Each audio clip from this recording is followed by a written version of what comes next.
নমস্কার বন্ধুরা, শুভ সকাল।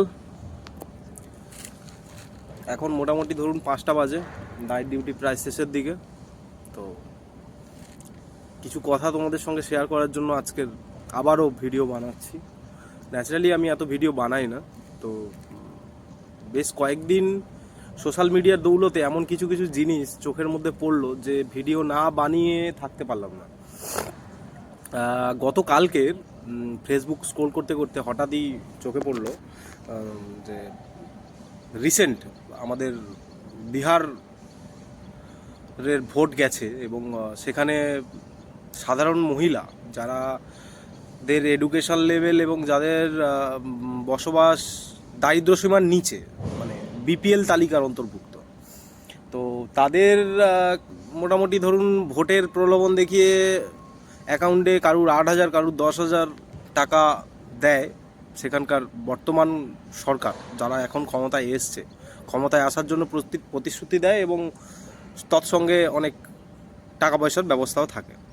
তো মজার ব্যাপারটা এখানে যে ভোট তো মিটেও গেছে এবং পাবলিক টাকাও নিয়ে নিয়েছে, কিন্তু ভোট মেটার পরে এখন যে সমস্ত ভোটারদের অ্যাকাউন্টে টাকা গেছে 10,000, 8,000, 3,000 যাই যাক, সেই টাকা এখন শাসক দল ফেরত চাইছে বিভিন্ন অজুহাতে, যে আপনি দিন না হলে আপনার ঘরের ওপর বুলডোজার চলে যাবে ইত্যাদি ইত্যাদি নানান ধরনের কাণ্ড। তো সেখানে মিডিয়ারা খবর করছিল এবং দেখলাম তাতে একজন মহিলা বলছে, হ্যাঁ আমি তো আমারকে যে টাকা দেওয়া হয়েছে তা তো ফিরিয়ে দেবো, কিন্তু আমি যে ভোটটা দিয়েছি সেই ভোটটা আমাকে ফিরিয়ে দাও, মানে ভোট রিকল। দেখুন, আমাদের দেশ ভারতবর্ষ সবথেকে বড় গণতান্ত্রিক দেশ, সবথেকে বড় ডেমোক্রেসি, এটা নিয়ে কোনো সন্দেহ নেই। কিন্তু সেই ডেমোক্রেসির জায়গা থেকে আজকের দিনের মানুষের ঠিক কতটা ফ্রিডম আছে, কতটা ভালোভাবে তারা তাদের নিজেদের জীবন কাটাতে পারছে, বা একটা কি বলবো, মানে স্বাধীনতার এতগুলো বছর পরেও সেই ভারতবর্ষে ঠিক কতখানি সুখে আছে সাধারণ মানুষ, সেটা সত্যিই ভাবার বিষয়। আজ থেকে এতগুলো বছর আগে যখন ভারতবর্ষ তথাকথিত ব্রিটিশদের হাতে অত্যাচারিত, লাঞ্ছিত হয়েছে, তারপর প্রায় 200 বছর ব্রিটিশ শাসন চলেছে, অনেক বিপ্লব হয়েছে, অনেক বিপ্লবী যারা আন্ডার 18 তারা নিজের জীবন উৎসর্গ করেছে। এখন তার ফল হিসেবে আমরা ভোগ করছি আজকের দিনের এই স্বাধীনতা, বা এই মানে বুক চওড়া করে বলতে পারছি সর্ববৃহৎ ডেমোক্রেসির দেশ, সর্ববৃহৎ গণতান্ত্রিক দেশ। বস, সত্যিই কি গণতন্ত্র আছে এখনকার পরিস্থিতি দেখলে? সেটাই মনে হয়। গত পরশু আর একটা ভিডিও দেখলাম যেটা সত্যিই খুব চাঞ্চল্যকর। নয়ডা জ্বলছে, যত প্রাইভেট কোম্পানিগুলো সেগুলোকে রীতিমতো ভাঙচুর চলছে, একটা বিশৃঙ্খল পরিস্থিতি। তো কেন হচ্ছে? তার কারণ হচ্ছে কয়েকদিন আগে যেটা সরকারি নিয়ম বের করেছে কেন্দ্র সরকার, যে প্রত্যেকটা মানুষ যারা যে ক্যাটাগরিতে চাকরি করছেন, এ, বি এবং সি, তাদের যারা একদম ন্যূনতম ক্যাটাগরি আছে তাদেরকে ন্যূনতম বেতন, মানে মাসিক 20,000 টাকা দিতেই হবে।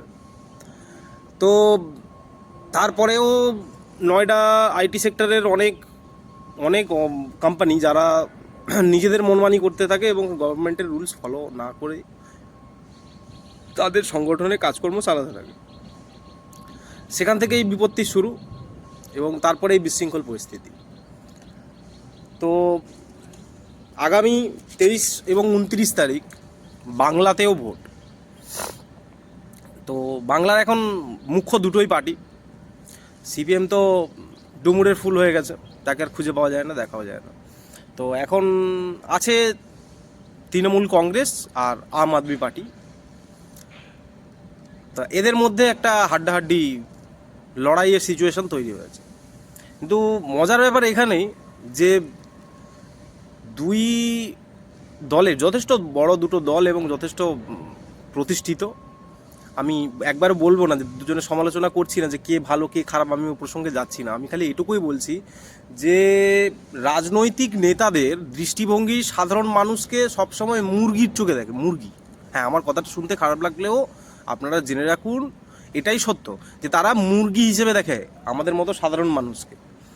তারা বা ওই জাস্ট ভোটের আগে 2-4টে প্রতিশ্রুতি দিল, আপনাকে 2-4 হাজার দিল, 2 টাকার চালটা 2 টাকার ডালটা বা এই ওই হাবিজাবি এরকম 2-4টে জিনিস বললো, তাতেই আপনারা খুশি হয়ে গেলেন এবং ভোট চলতে থাকলো, ভোটে জিতলো। কিন্তু তার পরবর্তীকালে মানে যে পরিবর্তনটা আসলো, মানে যখন ভোটের আগে জিজ্ঞেস করে না দাদা বদলা নয় বদল চাই, মানে নানান ধরনের ব্যাপার, তো সেই বদলা বা বদল আনতে গিয়ে এমনভাবে বদলে গেছে পশ্চিমবঙ্গের অবস্থা এখন, মানে যেটা নিয়ে নতুন করে বলার আমার অন্তত কিছু নেই, আপনারা সবাই কম বেশি জানেন।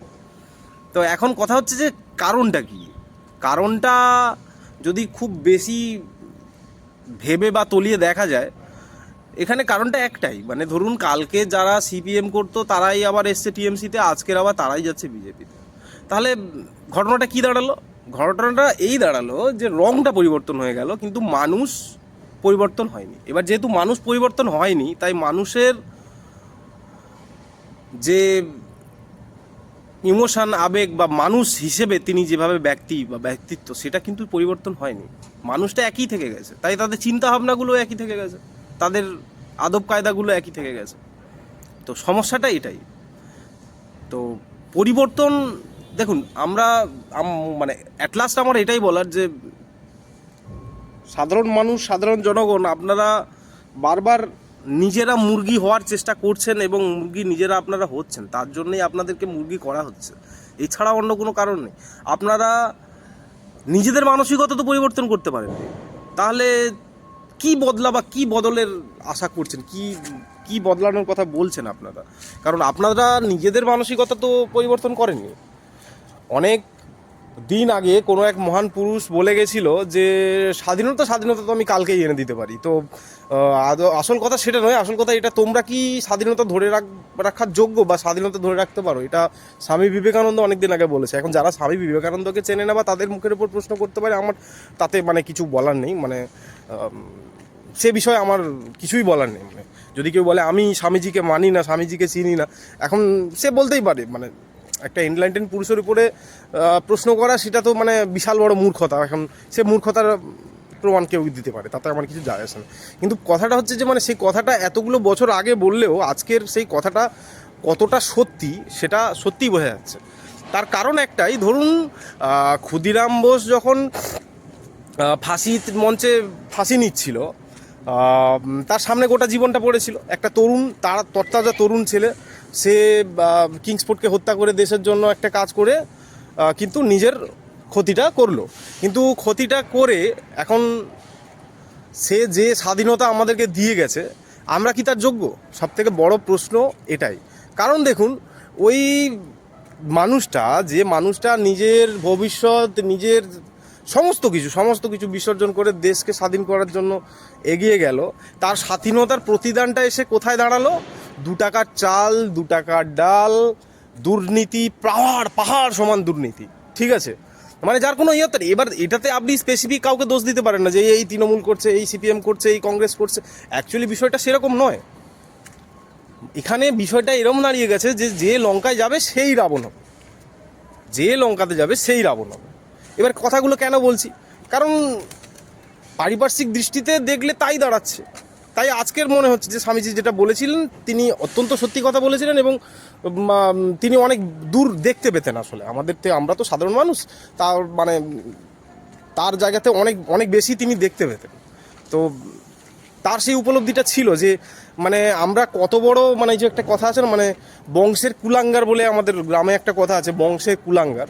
তো সেই আমরা হচ্ছি মানে যোগ্যবান পূর্ব প্রজন্মের বা যোগ্যবান যারা আমাদের পূর্ব প্রজন্মের বংশধররা ছিল, তাদের অযোগ্যবান উত্তরসূরি। এই হয়েছে ব্যাপার। মানে যারা নিজেদের রক্তে স্বাধীনতা দিয়ে গেছিল আমাদের, তাদের স্বাধীনতার দাম আমরা এভাবে ঠিক মেটাচ্ছি।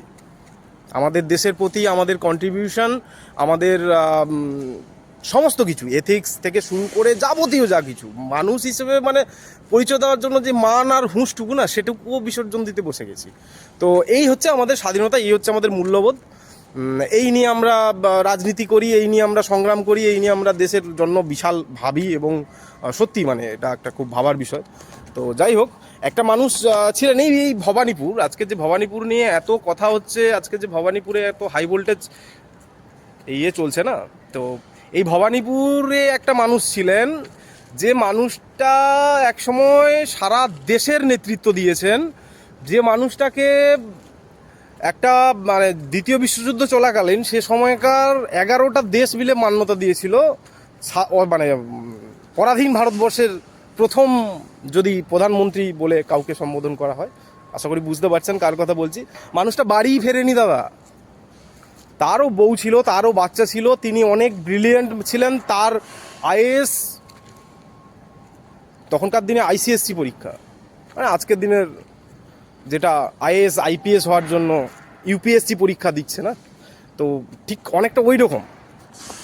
তো সেই পরীক্ষা দিয়ে একটা ভালো চাকরি বা একটা ভালো সুন্দর জীবন কাটাতেই পারতেন তিনি, কিন্তু সেখান থেকে কি করলেন, মানে কতটা বোকা ছিলেন ভাবো, যে দেশের জন্য করে গেছেন, তাই না? তাহলে আজকে যদি আপনারা দাবি করেন যে আপনারা রাজনীতি করছেন, আপনারা দেশের জন্য প্রচুর কিছু করেছেন, তাহলে সেই মানুষগুলো কি করেছিলেন এটা ভাবুন। আর দোষটা না দাদা মানে ওই রাজনৈতিক কোনো নেতাদের নেই, দোষটা আমাদের মতো সাধারণ মানুষদের, কারণ আমরা নিজেদের মানসিকতাকে পরিবর্তন করতে পারি না, শুধু দোষ দিতে শিখেছি। নিজেদের দোষটা কখনো স্বীকার করার ক্ষমতা নেই, নিজেদের দোষ অ্যাকসেপ্ট করে, নিজেদের ভুলটাকে অ্যাকসেপ্ট করতে পারি না আমরা খালি দোষ দিতে পারি। আমার নিজের দোষটা অন্যের ঘাড়ে চাপিয়ে দেওয়াটা খুব সহজ ব্যাপার, এবং সেটাই ম্যাক্সিমাম করে।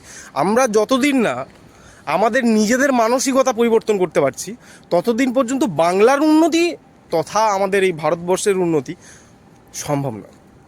এটাই সবথেকে বড় সত্যি কথা। আর বাকি যে নেতাগুলোর কথা আপনার মনে হচ্ছে না যে দারুণ বলছে, দারুণ করছে, বাবা বা এই আসলে তো দারুণ হবে, বা ও এতদিন করেনি, বা এই হয়নি, বা ওটা হয়নি, এই যে ব্যাপারগুলো না, এগুলো সব দেওয়া নেওয়ার মধ্যে থেকে যাচ্ছে দাদা। একবার ভেবে দেখুন যে সত্যিকারের উন্নতি হওয়া তো ছেড়ে দিন, সত্যিকারের ডিসিপ্লিনের মধ্যে কি আমরা আছি? মানে সত্যি বলতে গেলে আমাদের থেকে জানোয়ার অনেক বেশি ডিসিপ্লিন, আমাদের থেকে জানোয়ার, I am sorry to say this, আমাদের থেকে জানোয়ারেও অনেক বেশি ডিসিপ্লিন। তাই নিজের মূল্যবান ভোট যাকেই দিন অবশ্যই দিন, এবং তৎসঙ্গে নিজেদের মানসিকতাটা পরিবর্তন করুন। নিজেদের মানসিকতা মানে আমাদের সাধারণ মানুষের, মানে আমার আপনার সবার মানসিকতা যদি পরিবর্তন না হয়, তাহলে এদেশের উন্নতি কোশ্চিনকালেও সম্ভব নয়। তাই আমাদের পূর্বপুরুষরা যে ভুলটা করে গেছে, আমরাও এখন সেটা করতে থাকবো, এবং পরবর্তীকালে আমাদের যে জেনারেশন আসছে তারা সেইটা সাফার করবে। Thank you. ভালো থাকুন, সুস্থ থাকুন, এবং সব ধরনের ডিবেট ঝামেলার থেকে নিজেকে বাঁচিয়ে রাখুন, এবং অ্যাট লাস্ট নিজের মানসিকতা এবং নিজেদের পারিপার্শ্বিক মানুষদের মানসিকতা, নিজের বাড়ির লোকের মানসিকতা পরিবর্তন করার জন্য যৎসামান্য চেষ্টা করার প্রয়োজন হয় সেটা করুন, এবং যত তাড়াতাড়ি হয় তাতেই আমাদের মঙ্গল। Thank you.